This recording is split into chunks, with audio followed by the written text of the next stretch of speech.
ಸದ್ಯ ಹೊಸದಾದ ಸಿನಿಮಾದಲ್ಲಿ ಬ್ಯುಸಿ ಇರುವಂತಹ ವಿಜಯ ರಾಘವೇಂದ್ರ ಅವರು ದೊಡ್ಡ ಗುಡ್ ನ್ಯೂಸ್ ಒಂದನ್ನು ಹಂಚಿಕೊಂಡಿದ್ದಾರೆ. ಈಗಾಗಲೇ ಸಾಮಾಜಿಕ ಜಾಲತಾಣದಲ್ಲಿ ಮೇಘನರಾಜ್ ಹಾಗೂ ವಿಜಯ ರಾಘವೇಂದ್ರ ಮದುವೆ ಆಗ್ತಾರೆ ಎನ್ನುವ ಗುಸುಗುಸು ಸುದ್ದಿ ಹಬ್ತಾ ಇತ್ತು. ಇದಕ್ಕೆ ವಿಜಯ ರಾಘವೇಂದ್ರ ಸ್ಪಷ್ಟನೆ ಕೂಡ ನೀಡಿದ್ದಾರೆ.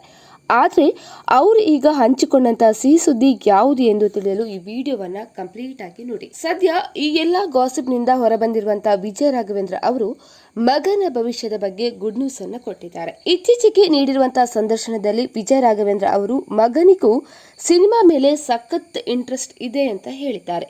ಅವನು ಸುಮಾರು ಚಿತ್ರಗಳನ್ನ ನೋಡುತ್ತಲೇ ಇರುತ್ತಾನೆ, ತಾನೇ ಟಿಕೆಟ್ ಬುಕ್ ಮಾಡಿಕೊಂಡು ಹೋಗುತ್ತಿರುತ್ತಾನೆ ಅಂತ ಹೇಳಿ ಮಗನ ಬಗ್ಗೆ ಪ್ರತಿಕ್ರಿಯೆ ನೀಡಿದ್ದಾರೆ. ಅವನು ಜಿಮ್ಗೆಲ್ಲ ಹೋಗುತ್ತಾನೆ, ಇನ್ನು 11ನೇ ತರಗತಿ ಕೂಡ ಓದ್ತಾ ಇದ್ದಾನೆ. ಎಡಿಟಿಂಗ್, ಡಿಜಿಟಲ್ ಬಗ್ಗೆ ಎಲ್ಲವೂ ಚೆನ್ನಾಗಿ ಗೊತ್ತಿದೆ. ಆದರೆ ಮಗನಿಗೆ ಅವಕಾಶ ಸಿಕ್ಕರೆ ಖಂಡಿತ ಸಿನಿಮಾ ಮಾಡುವುದಾಗಿ ಹೇಳಿದ್ದಾರೆ. ಸ್ನೇಹಿತರೆ, ನಾವು ಮಾಡಿರುವಂತಹ ವಿಡಿಯೋ ನಿಮಗೆ ಇಷ್ಟ ಆದಲ್ಲಿ ಕೂಡಲೇ ಮಾಹಿತಿ ಕೇಂದ್ರ ಯೂಟ್ಯೂಬ್ ಚಾನಲ್ ಅನ್ನು ಸಬ್ಸ್ಕ್ರೈಬ್ ಮಾಡ್ಕೊಳ್ಳಿ. ಇನ್ನಷ್ಟು ಮಾಹಿತಿಗಾಗಿ ವಿಡಿಯೋವನ್ನು ಲೈಕ್ ಮಾಡಿ, ಶೇರ್ ಮಾಡಿ, ಕಮೆಂಟ್ ಮಾಡೋದನ್ನು ಮರಿಬೇಡಿ.